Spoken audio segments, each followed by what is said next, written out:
saya apa, Pak? Ya. Hah? Ya. Solo kota kepadok ono rine ya. Siji loro telu, tutup jendelane. Assalamualaikum warahmatullahi wabarakatuh. Waalaikumsalam warahmatullahi wabarakatuh. Sejak 15 Agustus tahun 2018, Bawaslu Kabupaten Kota telah menjadi permanen, termasuk Bawaslu Kabupaten Kudus. Podcast kita pada hari ini sangat spesial karena bertepatan dengan ulang tahun Bawaslu Kabupaten Kudus yang ketiga. Tema kita pada hari ini adalah refleksi 3 tahun Bawaslu Kabupaten Kudus. Nah, di samping kanan saya telah ada Bapak Komisioner Pak Bahrudin, Pak Minan, dan di samping kiri saya telah ada Bapak Rifan, Bu Eni, dan Pak Kasmian. Apa kabarnya Pak hari ini? Alhamdulillah. Baik. Bapak Ibu, apa kabarnya hari ini Bu? Sehat, baik. Alhamdulillah, saya juga sehat. Amin. Sehat, Dok? Sehat. Waras. Harus waras, harus sehat ya Pak. Tapi kurang waras. Nah, podcast kali ini sangat spesial Pak, sangat spesial ya Bu, karena bertepatan dengan ulang tahun Bawaslu Kabupaten Kota yang ketiga. Yang ketiga. Mengawali obrolan kita pada hari ini, saya akan bertanya, bagaimana kiprah Bawaslu Kudus di tahun pertamanya terbentuk? Nah, pertanyaan ini bisa dijawab oleh Pak Minan dulu, boleh monggo. Oke, terima kasih Mbak Desi. Alhamdulillah kita waras semua. Alhamdulillah. Kiprah Bawaslu, ini ngomong kiprah Bawaslu ya? Iya. Pertama kali ya? Iya. Ya, kebetulan pada saat itu Bawaslu itu kan berdiri tanggal 15 Agustus 2018. Tentunya di tahun ini sudah ada tahapan yang berlangsung. Jadi waktu dulu kita hanya bertiga, saya, Pak Rifan dan Bu Eni, kemudian ada Pak Barudin dan Pak Kasmian ini meneruskan. Nah, kiprahnya ya memang ya kita mengikuti. Karena Bawaslu itu kan ya memang mengawasi semua tahapan yang ada. Jadi saat itu kita yang mengikuti tahapan saja itu. Nah, sebelumnya istilahnya Panwas ya dulu ya. Iya, 2017 itu Panwas. Jadi sebelum Bawaslu itu Panwas ya Pak namanya? Panitia Pengawas Pemilu. Nah ini hanya 3 dan sifatnya ad hoc. Maka kemudian 2018 baru terbentuk yang namanya Bawaslu melalui Undang-Undang 7 tahun 2017.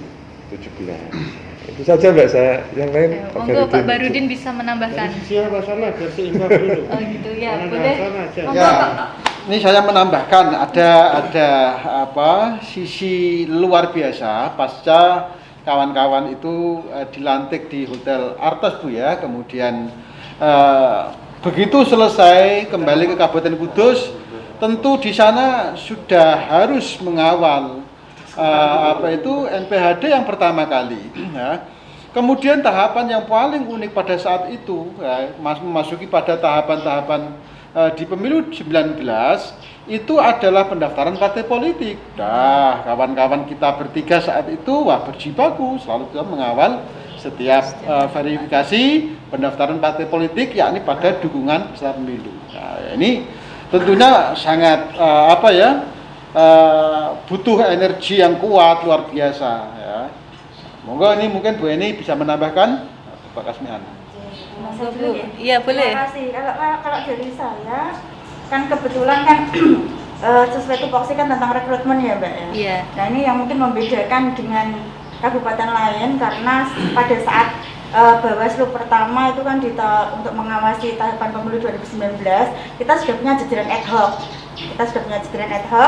Karena waktu itu sebelumnya kan sudah ada yang bertugas untuk mengawasi tahapan Pilkada 2018. Waktu itu kan 7 kabupaten kota. Nah, pada saat pemilu 2019 kawan-kawan yang lain itu kan yang selain 7 kabupaten kota kan ada rekrutmen. Nah, kalau di Bawaslu Kabupaten Kudus waktu itu sesuai dari instruksi pimpinan dari Bawaslu Jawa Tengah kita istilahnya pengukuhan. Nah, seperti itu. Jadi tidak membuka rekrutmen lagi, tetapi dari jajaran ad hoc yang ada, baik Panwascam maupun pengawas desa atau kelurahan, ada istilahnya pengukuhan dan pelantikan kembali, tetapi tetap ada evaluasi. Nah, seperti yang sudah pernah kami jelaskan ya mungkin di podcast yang lalu ya. Nah, artinya bahwa ini yang membedakan dan yang luar biasa adalah terkait perekrutan pengawas TPS. Nah, perekrutan pengawas TPS pada saat pemilu 2019, alhamdulillah itu tidak terjadi kendala apapun ya, meskipun memang kita berusaha sekuat tenaga bersatu antara seluruh jajaran dan stakeholder agar bisa tercover sesuai yang persyaratan di Undang-Undang 7 2017, terutama di pasal 117. Itu kalau dari kami. Monggo, Pak Kasmian boleh berkomentar. Kata apa ini saya? Sudah semua. Jadi gini, sebelum lebih jauh kita berbicara atau jagong santai terkait dengan menyambut ulang tahun ketiga Bawaslu Kabupaten Kota. Jadi perlu saya kupas balik terkait dengan beberapa aspek kenapa sampai menjadi Bawaslu Kabupaten Kudus ya. Yang jelas keberadaan pengawas pemilihan umum, baik pengawas pemilihan umum legislatif maupun presiden, dan pengawas pemilihan umum gubernur, wakil gubernur, bupati, wakil bupati. Setahu dan sepengetahuan catatan saya, ini dulu kantornya beda-beda ketika masih ad hoc. Yang pertama era ketuanya Pak Masyarudin yang dulu pernah jadi ketua Setain Kudus itu ketika era Pak Masyarudin itu sifatnya masih ad hoc, kantornya ada di depan BNI itu jalan apa itu? Jalan Ahmad Jani. Jalan Ahmad Jani. Kemudian era pengawas ad hoc ketua Pak Muhammad Jamaah itu berkantor di Jalan Pramuka. Di Jalan Pramuka, Wetan Sleko. Wah, kalau tahunnya saya lupa pokoknya.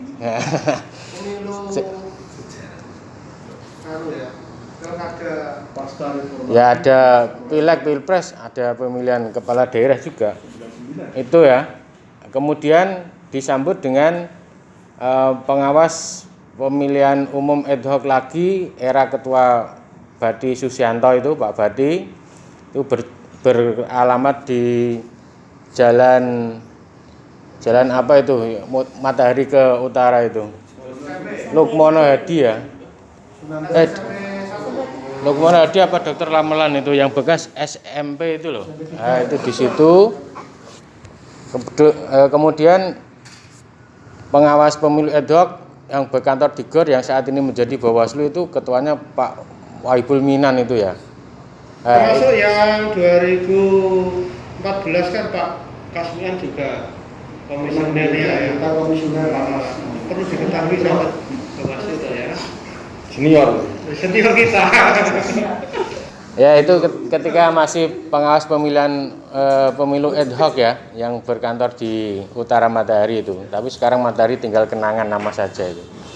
Tuh kemudian begitu regulasi sudah berubah menjadi Undang-Undang 7 tahun 2017, pengawas pemilu yang awalnya ad hoc di masing-masing kabupaten kota seluruh Indonesia itu dengan dasar Undang-Undang Pemilu 7 2017 itu pada tanggal 15 Agustus tahun 2018 menjadi permanen ya, menjadi permanen dengan sebutan Bawaslu Kabupaten Kota. Jadi sifatnya permanen. Yang Kudus ini kantornya masih tetap di sini ya. Meneruskan kantor pengawas ad hoc era Pak Minan. Ya, era Pak Minan dan sekarang juga masih Pak Minan ya. Tuh, saksi sejarah pelantikan pengawas pemilu kabupaten kota dari ad hoc menjadi permanen itu di Hotel Bidakara Jakarta ya. Di Hotel Bidakara Jakarta itu saksi saksi Sejarah. sejarah ya. Ralat tadi ya, betul. Artos itu yang ad hoc. Kalau di ad hoc ya pertama. Kalau Pak Arifan tadi yang bilang Artos itu yang ad hoc gitu. Ya. Jadi Panwaslu menjadi Bawaslu Kabupaten Kota seluruh Indonesia, saksinya itu di Bidakara Jakarta. Bidakara Jakarta. Pelantikannya kalau jalan itu pelantikan rekor muri ya. Ya, pelantikan terbanyak ya, pelantikan terbanyak. Itu sejarahnya itu sehingga sampai saat ini Bawaslu Kabupaten Kota menjadi permanen. Mungkin itu sekilas yang bisa saya sampaikan di obrolan ini. Mungkin nanti perkembangannya saya persilakan kepada istilahnya moderator atau apa ini ya? Konco Jagong. Jagong ya, konco Jagong ini. Apa yang dimaksud dan lain sebagainya. Mungkin nanti kalau terkait dengan sepak terjang dan lika-liku kepengawasan seperti apa, monggo nanti terserah yang mandu acara ini, mandu Jagongnya. Cuma tidak ada kopinya ya ini ya. Tidak ada kopi, katanya Jagong santai tapi tidak ada kopi. Saya kembalikan ke Mbak Desi, monggo Mbak. Saya. Monggo Pak Barudin kalau mau ada yang disampaikan yang belum diketahui oleh Bagian menyimpulkan ya. sahabat Bawas lainnya. Iya. Menambahkan yang sudah saya Bapak Ibu ini. Jadi karena 2018 kita pelantikan Agustus tanggal 15 di Hotel Bidakara Jakarta itu, dan memang 2018 itu kan sudah tahapan pemilu ya, pasca Pilkada di Kudus ya. Sudah tahapan pemilu 2019 berarti bulan April 2019. Jadi secara tahapan ya saat Bawaslu Kabupaten terbentuk ya melanjutkan tahapan sebelumnya yang sudah dilakukan oleh pengasuh ad hoc. Runtun pasca Pilkada mulai tahapan verifikasi daftar pemilih ya kan, kemudian juga verifikasi partai politik untuk persiapan pemilu 2019, kemudian juga pendaftaran tadi tugas ad hoc di tingkat bawah, Panwascap, ya. Itu Panwascap sudah ada ya Pak, karena kan melanjutkan Pilkada ya. Ya, saya betul juga. Jenengan Panwascap Ikut kiprah juga di Panwascap ya. Kemudian ikut daftar di Bawaslu. Ya. Jadi itu intinya 2018 itu di tahun pertama ya sudah ada tahapan pemilu. Ya. Dan tahapan kampanye menghadapi 2019 ini. Ini kalau di tahun pertama. Jadi kalau menurut saya sibuk-sibuknya memang. Jadi setelah dilantik kita semua ya langsung ready bekerja. Karena tahapan pemilu 2019 itu sudah jalan. Itu kalau menurut saya kalau dilihat dari kiprah apa yang dilakukan Bawaslu Kudus ya. Jadi tahun 2018 sudah tahapan pilkada, lanjut tahapan pemilu di tahun 2019 gitu Pak. Lalu setelah tahapan pemilu dan pilkada itu selesai, apa yang dilakukan Bawaslu Kudus Pak? Monggo bisa dijawab oleh Pak Barudin dulu. Lanjut tadi Pak ceritanya. Iya. Pemilu 2019 bulan April itu saat pemilu juga pasca pemilu juga masih ada tahapannya, karena sudah diputuskan ada gugatan di MK ya, di Mahkamah Konstitusi, di mana peserta pemilu ada yang tidak puas dengan hasil, mengajukan ke MK, itu hak mereka. Jadi setelah April ini juga masih tahapan itu, dan Bawaslu Kudus juga mengikuti ya, bagaimana menjadi memberi keterangan di MK ya, banyak hal yang kita lakukan, menyiapkan berkas-berkas untuk persiapan memberi keterangan di MK ya. Jadi itu yang menurut saya sangat sibuk itu di pasca pemilu, dan masih tahapan pemilu juga sampai pelantikan di DPRD ya, tingkat Kabupaten Kudus ya. Pasca itu banyak tugas kelembagaan yang kita lakukan. Jadi mungkin ditambah Bapak Ibu yang lain. Iya. Kira itu Pak. Monggo Bu, bisa menambahkan, pasti banyak sekali program-program yang dilakukan oleh Bawaslu Kabupaten Kudus setelah tahapan pemilu 2019 ya Bu. Iya. Monggo Bapak Ibu bisa menambahkan program apa saja sih yang dilakukan oleh Bawaslu Kabupaten Kudus setelah tahapan 2019 selesai. Terima kasih. Ini juga saya mewakili teman-teman ya, karena pada saat proses tadi ya menyambung apa yang disampaikan Pak Barudin ya, pada saat teman-teman sibuk-sibuknya untuk mempersiapkan segala sesuatunya di MK, waktu itu saya sedang cuti karena melahirkan gitu kan, dan setelah pasca 40 hari alhamdulillah saya sudah bisa kuat untuk kembali merangkum laporan komprehensif, karena itu masuknya leader sektornya SDM, tetapi semua kawan-kawan terlibat juga, semua divisi. Akhirnya dari hasil kita bersama untuk menyusun itu, kemudian waktu itu ada istilahnya laporan komprehensif itu dinilai oleh Bawaslu se-Indonesia, Bawaslu Provinsi se-Indonesia, ada sebuah sebuah kegiatan dari secara level nasional di tingkat Bawaslu Provinsi se-Indonesia, di mana laporan komprehensif itu memang dinilai dan ada beberapa tahapan, dan alhamdulillah finalnya laporan komprehensif Bawaslu Kabupaten Kudus memperoleh nilai tertinggi se-Jawa Tengah. Itu bagi kami yang di Bawaslu Kabupaten Kudus itu juga sebuah hal yang luar biasa dan patut kita pertanggungjawabkan setelah itu, artinya gitu loh. Kemudian setelah masa jeda, istilahnya kan masa jeda ya, karena tidak ada tahapan. Kabupaten yang lain kemudian ada menyongsong pemilihan 2020, sementara yang Kudus kan tidak ada tahapan untuk pengawasan.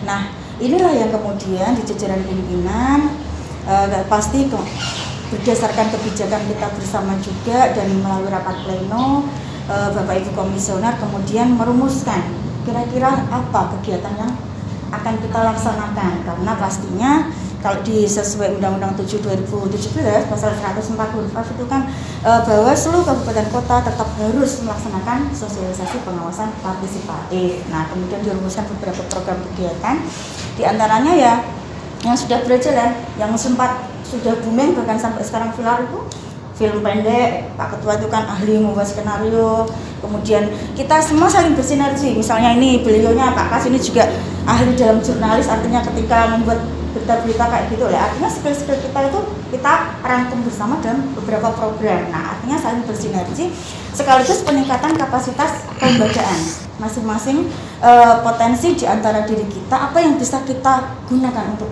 Bawaslu. Lahirlah beberapa program.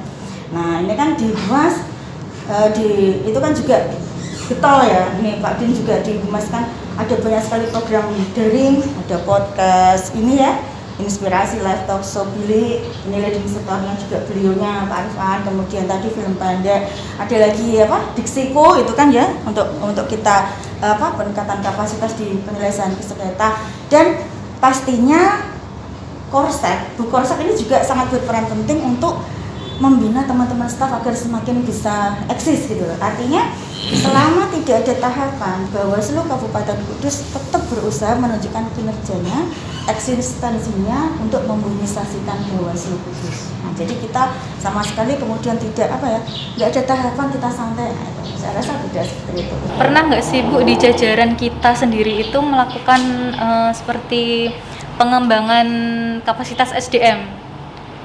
Di jajaran kita sendiri itu pernah nggak sih Bu? Ya iya, dan memang contohnya apa Bu? Banyak sekali ya. Saya saja yang mau. Oke, jadi seluruh peningkatan kapasitas SDM kan tidak hanya terpacu di sumber daya manusia. Jadi misalnya ini mungkin nanti bisa disampaikan teman-teman yang lain.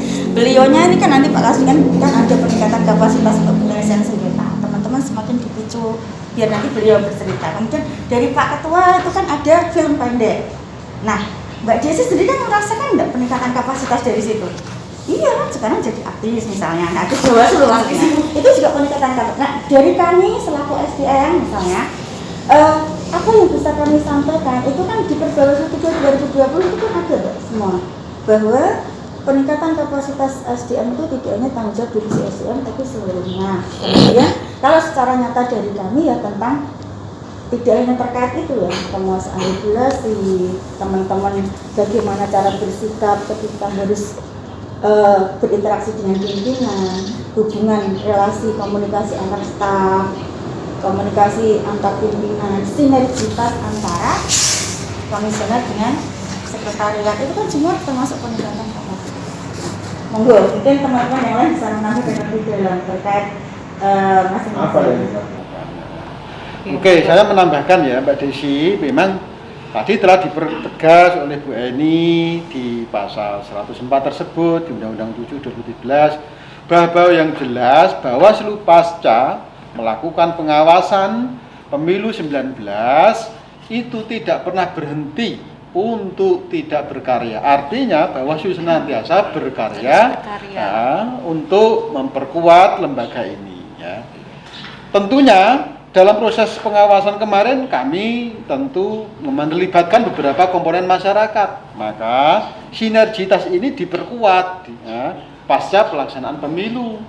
Nah, buktinya ini banyak beberapa MOU yang dihasilkan oleh Bawaslu bersama lembaga satu. Kemudian fungsi dari memperkuat sinergitas itu adalah tentu memberikan pendidikan politik kepada komunitas dan kelompok masyarakat. Yang paling getol pasca pemilu 19 non tahapan ini tentu Bawaslu ini memberikan penguatan pendidikan politik berupa terkait dengan undang-undang netralitas ASN. Itu benar-benar harus diketahui oleh masyarakat. Kemudian Bawaslu membumikan pengawasan terkait dengan money politik, pelanggaran politik uang, dan juga terkait pendidikan yang lain terkait dengan bagaimana demokrasi ke depan di Kabupaten Kudus ini benar-benar menjadi sebuah bentuk demokrasi yang akuntabel, yang dapat dipertanggungjawabkan, yang berintegritas oleh semua lini masyarakat Kudus. Tahu bahwa ke depan itu demokrasi itu tidak hanya diawasi oleh Bawaslu, tetapi juga ada keterlibatan masyarakat. Oleh karena itu jeda tanpa adanya tahapan ini loh yang harus diperkuat oleh Bawaslu ke depan untuk bisa mewujudkan cita-cita besar demokrasi itu. Oke. Bingung? Bingung bosnya ini. Monggo, Pak Kasmian atau Pak Menan dulu. Udah banyak. Udah banyak. Lanjut ke pertanyaannya ya. Kalau kita mereview ya berapa tahun? Kalau pasca 2019 kan termasuk kita juga gencar membentuk kemitraan dengan desa. Dapu dan Dewaslu. Itu saat tahapan pemilu juga itu kan sudah mulai ya. Dapu Dewaslu. Apa itu Pak Dapu? Dapu itu singkatannya apa Pak? Dapu itu Dapur umum. Desa anti politik uang. Singkat Desa anti Dapu. Kalau yang Dewaslu itu apa Pak? Desa Pengawas Pemilu Partisipatif. Ini yang gawe singkatan sama lo. Singkatan Mastin sendiri. Ya, ini jadi program Bawaslu Jateng. Sebenarnya Dan ini saat tahapan pemilu kan namanya kita juga sudah mulai. Ini bagian dari membumi tadi yang sama Pak Rifat tadi, membumikan pengawasan partisipatif pada masyarakat. Kita menjalin kemitraan dengan desa-desa di beberapa Kabupaten Kudus, dan itu sudah jalan sampai tahun ini, tahun 2021 ini. Lembaga pendidikan. Termasuk juga dengan lembaga pendidikan, ya Soswatif, Bawaslu Gusto School itu. Oke ya. Hanya sebenarnya, nah wujudnya kan ini kalau dihitung sudah berapa ini? 0,4, sekitar 15. Ini kan di semua, tahun Pak. 2019. 2019. Goto Oke. sekolah kan belum kita sini, masih 13 sekolah. Jadi itu menambahkan tadi di pasca pemilu 2017 banyak hal yang kita kerjakan. Jadi yang jelas ini Mbak Desi tadi sudah diceritakan Bu Eni, buahnya Pak Rifan sudah. Kalau lebih detailnya itu buka aja webnya Bawaslu. Webnya apa Pak? Dari Alamatnya? IG Bawaslu-nya ya kan, IG Bawaslu Kudus. Terus kemudian YouTube Bawaslu Kabupaten Kudus. Terus kemudian Facebook, Twitter. Nah, ini semuanya di sana sudah ada semua, Pak. Terdokumen di sana. Banyak sekali, Pak. Jadi kalau Saya sampai lupa gitu loh, apa yang sudah kita lakukan itu. Tentang kegiatan Bawaslu tinggal buka. Iya, tinggal buka akun aja. sosialnya ya, Apalagi Pak? kalau pengen lihat artis Bawaslu yang cantik dan centil itu kan. Siapa itu, Pak? Ya, dirimu. Termasuk ada website juga, Mbak Desi. Website Bawaslu Kudus. Kita juga ada website BPID. Nah ini juga termasuk salah satu Kerja-kerja kita. bentuk kerja kita ya, lembaga Bawaslu bagaimana Bawaslu sebagai lembaga publik ini sudah ada pengelolaan informasi publik. Jadi ini pertanggungjawaban kepada publik, Iya, ya kan? pertanggungjawaban. Wujud dari Ini pertanggungjawaban sebagai Bawaslu. lembaga publik Bawaslu sudah punya PPID, pejabat pengelola informasi publik. Jadi masyarakat mudah untuk mencari apa yang telah dikerjakan Bawaslu, kiprahnya apa, prestasinya apa. Di PPID itu sudah lengkap, Mbak Desi. Ya. Begitu Mbak Desi. Semuanya sudah bercerita masing-masing. Nah, Pak Kas mau Ganti nanya? banget, Jok. Iya, iya. Terus saya, Pak. Kesuwen. Malah semuanya berkomentar nanti. Oh, nggak selesai. Nah, Ini Pak Kasmian, nganu pertanyaan ke Pak Kasmian ini aja. pertanyaan ke Pak Kasmian. Pertama ya Pak. Siap. Yang menjawab Pak Kasmian. Saya nggak usah dikasih pertanyaan, sudah diwakili oleh teman-teman. Setelah 3 tahun berdiri, Bawaslu Kabupaten Kudus ini sudah meraih apa Pak? Apa saja yang sudah penghargaan-penghargaan apa saja yang sudah diraih oleh Bawaslu Kabupaten Kudus? Saat berdiri, Pak. Baik, Mbak Desi dan sahabat-sahabat sebangsa setanah air. Ini mumpung Agustus, juga selamat ulang tahun kemerdekaan Republik Indonesia. Yang ke Kemerdekaannya ke-76 ya. Karena tadi belum sempat disapa itu ulang tahun kemerdekaan. Jadi begini, Mbak Desi. Janjane aku tadi pengen ngomong tapi ndak dikasih kesempatan. Jadi aku ya menang, Pak. Iya, katanya kan diam itu adalah selamat itu ya. As-sukut salamah, kata Pak Kiai Minan kan seperti itu. Jadi pada prinsipnya ini saya maju dikit. Ketika tidak ada tahapan pemilu, penyelenggara pemilu dalam hal ini adalah Bawaslu, itu tetap eksis, tetap melakukan kerja-kerja sebagaimana yang diamanatkan oleh Undang-Undang 7 tahun 2017. Jajaran Badan Pengawas Pemilihan Umum Kabupaten Kudus tetap melakukan tugas dan kewajibannya. Karena apa? Karena hal ini itu perlu kita pahamkan kepada seluruh komponen masyarakat. Banyak asumsi masyarakat yang menganggap bahwa ketika tidak ada tahapan pemilu, Bawaslu ya diam saja, atau lebih ekstrimnya katanya makan gaji buta. Padahal kita tidak makan gaji loh ya, kita makannya kan makan nasi itu. Nah, jadi perlu dipahamkan kepada seluruh masyarakat bahwa Bawaslu Kabupaten Kudus meskipun tahapan pemilu ini belum ada, tetap melakukan kerja-kerja untuk menjalankan kewajiban sebagaimana diamanatkan di Undang-Undang 7 tahun 2017. Di antaranya melakukan edukasi pendidikan politik kepada masyarakat. Bentuk tampilan kegiatan tadi sudah disebutkan Mas Din, ada Dapu, ada Dewaslu.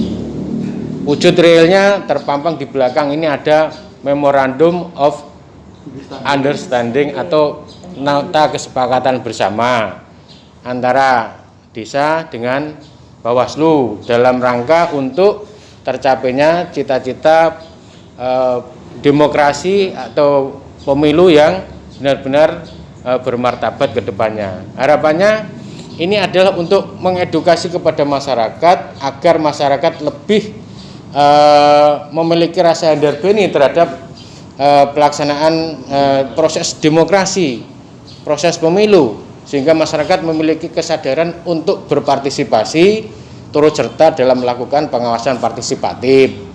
Karena maraknya pelanggaran pemilu yang terjadi maupun pelanggaran pemilihan kepala daerah yang di beberapa titik itu tidak bisa terjangkau oleh pengawas pemilu karena keterbatasan personil, dibutuhkan adanya peran aktif, peran serta masyarakat dalam bentuk partisipasi pengawasan untuk ikut melakukan pengawasan secara terstruktur, sistematis, dan masif oleh masyarakat. Karena keberhasilan pemilu itu tidak hanya dibawa oleh penyelenggara pemilu saja, akan tetapi masyarakat juga punya andil besar dan lain sebagainya. Itu. Kemudian selama 3 tahun berdiri Bawaslu Kabupaten Kudus, torehan beberapa prestasi ya sudah banyak sekali, Pak. Kita bukannya jumawa terkait dengan apa yang telah kita peroleh, itu tidak. Akan tetapi setidaknya ada beberapa hal yang perlu kita tahaduskan atau kita ceritakan kepada publik, bahwa sampai saat ini Bawaslu Kabupaten Kudus itu juga menyandang predikat lembaga pengawas pemilu yang permanen. Itu adalah sebagai Bawaslu Kabupaten Kota dalam tanda kutip menuju informatif untuk terkait dengan PPID-nya. Tepuk tangan untuk kita semua. Ini baru seusia jagung loh kita. Semoga nanti tahun depan kita sudah informatif. Ini kan menuju, karena kita baru seumur jagung gitu dibanding dengan tetangga-tetangga sebelah itu. Kemudian yang kedua, beberapa prestasi yang diraih oleh Bawaslu Kabupaten Kudus dalam hal karya, publikasi maupun edukasi secara visual. Bawaslu Kabupaten Kudus juga kemarin meraih penghargaan film terbaik se-Jawa Tengah. Ya, tepuk tangan untuk Mbak Artis juga. Itu filmnya terkait dengan apa itu? Apa itu, Pak? Netralitas ASN ya.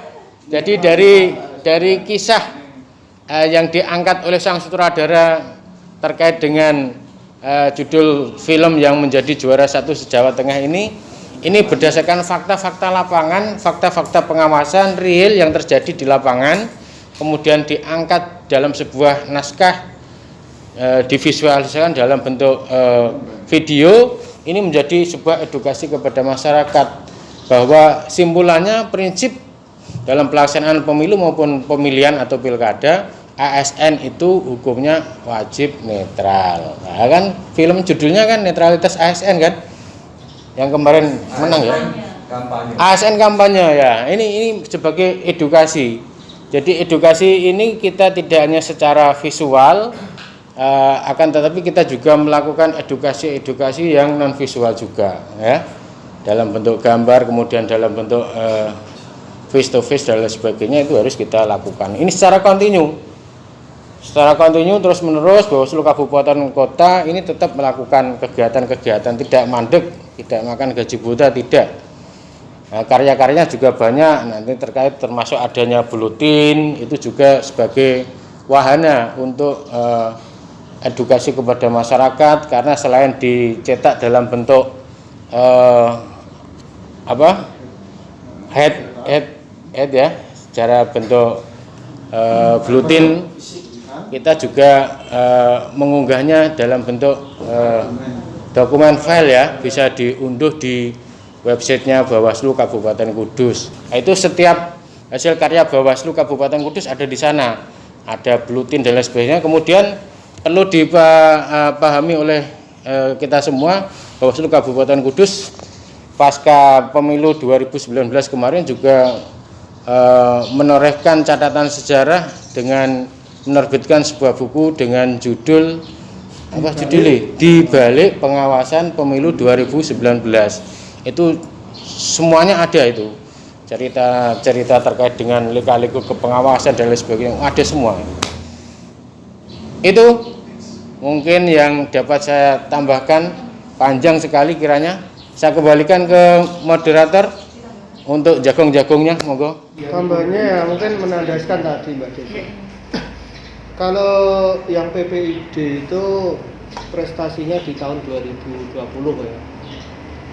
Terus terkait film, tadi tidak hanya film ya, jadi Bawaslu Jawa Tengah itu tahun 2020-2021 ya, sampai 2021 Maret memberikan penilaian tentang kehumasan Bawaslu Kabupaten Kota se-Jawa Tengah. Ya, dilihat dari bagaimana publikasinya di media sosial, karya-karyanya begitu. Dan alhamdulillah patut kita syukuri bersama, Bawaslu Kudus itu meraih 3 prestasi. Dia sampaikan Pak Mian tadi film terbaik, ada film terbanyak, terus satu lagi apa? ILM terbanyak. Nah, ini adalah bagian dari kerja kelembagaan ya, penguasaan kelembagaan Bawaslu Kabupaten Kudus. Dan di tahun 2021 tadi kita mendapatkan itu dari Bawaslu Jateng. Jadi banyak sekali ya Pak yang kita dapatkan. Dan mahal loh itu. Itu ya betul. Mahal. Termasuk dari sisi sekretariat juga sama. Sekretariat itu juga sekretariat Bawaslu Kudus kerjasama dengan Dinas Kearsipan. Itu juga salah satu wujud kiprah dan prestasi kita gitu. Karena di mana Bawaslu Kabupaten Kota ini baru terbentuk 2016, dari sisi administrasi, buku-buku, arsip yang kita miliki tentu harus kita rawat, kita jaga. Nah, untuk jaga kan butuh sumber daya kan. Nah, Bawaslu Kudus kerjasama dengan Dinas Kearsipan Daerah untuk bagaimana menata arsip yang ada di Bawaslu Kabupaten Kudus. Itu kalau menurut saya. Oke, pertanyaan selanjutnya. Selama 3 tahun berdiri ini dan selama 3 tahun Bapak Ibu menjabat, pasti ada kejadian-kejadian unik selama entah itu proses pengawasan di lapangan, selama tahapan pemilu maupun pilkada. Pasti ada kejadian-kejadian unik yang dialami oleh Bapak Ibu Komisioner. Nah, saya mau dengar ceritanya, kejadian unik apa yang dialami oleh Bapak Ibu Komisioner. Boleh monggo yang punya cerita kejadian unik? Tak ketua, monggo. Apa Pak? Ya, kalau pengalaman di saya itu saat adanya pemasangan alat peraga kampanye, yang alat peraga kampanye itu adalah merupakan di backup oleh seorang yang dalam tanda kutip itu dianggap sebagai tokoh paranormal, spiritual. Orang Jawa menyebutnya di backup oleh dukun. Nah, di desa Mejaba, di daerah Mejaba itu. Mejaba? Ya, di Mejaba, Mejobo ya. Iya, di Mejaba. Inisialnya H ya. Iya. Gak usah sebut. Inisialnya H. Lah, saat itu karena itu dianggap sebagai muridnya yang kinasih, kasih sayangnya, dan mencalonkan diri, dia memasang APK itu di tempat halamannya. Kebetulan halamannya adalah tempat ibadah, masjid, yang tentu dalam aturannya tidak boleh dipasang di tempat ibadah.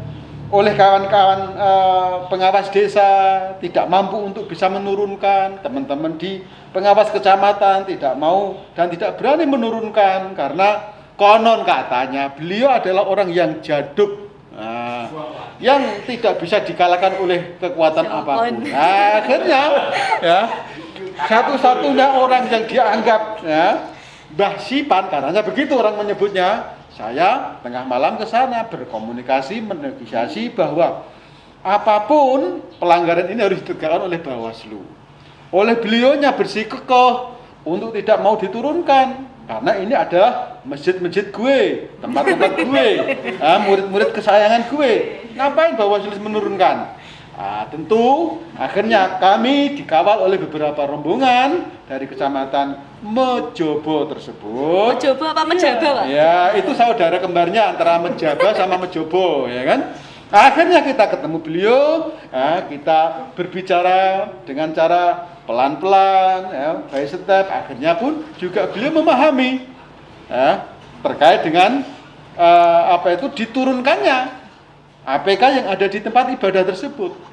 Nah, terus. Ya, kemudian yang pertama masih banyak lagi. Karena Mbak Desi, uniknya juga Pak Rifan ini juga ahli sekolah ya. Akhirnya makanya diturunkan. Itu Bapak cek apa, Pak? ya, ya, salah kota kepada honor ini ya. Ya kan? Itu yang pertama, akhirnya berhasil. Pak Rif aneh sih cerita. Nah, iya.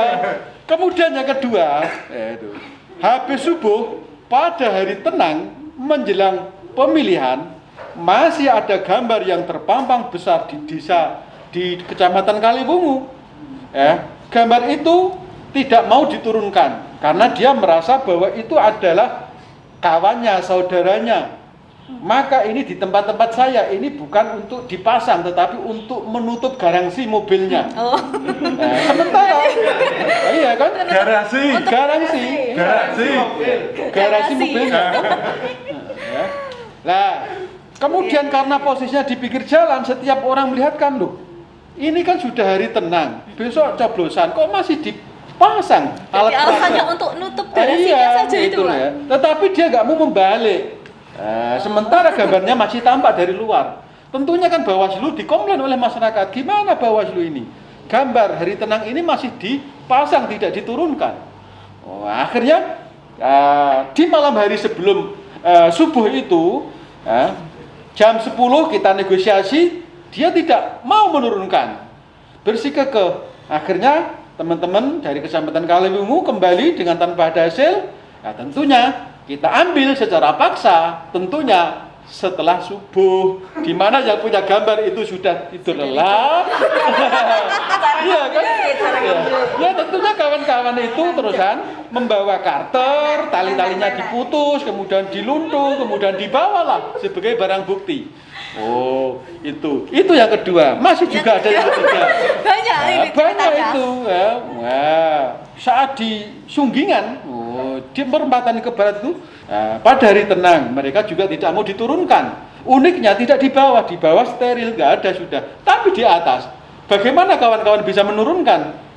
Padahal ketika menuju ke atas, satu-satunya akses adalah masuk ke dalam. Sementara di bawah itu ditutup, kita tidak bisa mengambilnya. Akhirnya kita menggunakan alat-alat yang seadanya, pakai bambu yang ada pijakannya itu, kita naik ke atas pada pajar itu ya. Akhirnya terjadi persitegangan antara kawan-kawan yang menurunkan di kecamatan kota dengan pemilik gambar sekaligus pemilik rumah itu yang kebetulan digunakan sekretariat partai tertentu. Dan banyak sekali itu. Mungkin teman-teman tidak hanya saya punya pengalaman ya. Sampai pada saat Pak Den dengan saya itu di Balai Jagong itu saya ditunjuk-tunjuk oleh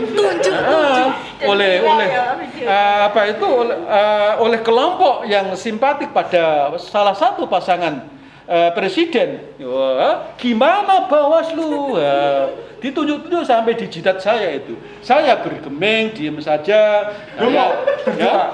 Iya, tentunya kan kita itu bekerja menurut regulasi, kita tidak menggunakan emosional, kita tidak melakukan perlawanan secara kasar ketika mereka juga memberikan tindakan-tindakan yang menurut kita itu melanggar hukum, tapi tetap kita ikuti proses itu. Alhamdulillah tentunya semuanya bisa terselesaikan. Kemudian pun akhirnya pasca kegiatan itu yang bersangkutan merasa menyesal akan perbuatan yang mereka lakukan, tentunya minta maaf. Bawaslu tentu berlapang dada karena mereka tidak memiliki pengetahuan tentang pengawasan yang ada. Tentu juga mereka juga menerima atas perlakuan itu sebagai permohonan maaf atas kesalahan yang ada. Siji loro telu, tutup jendelane.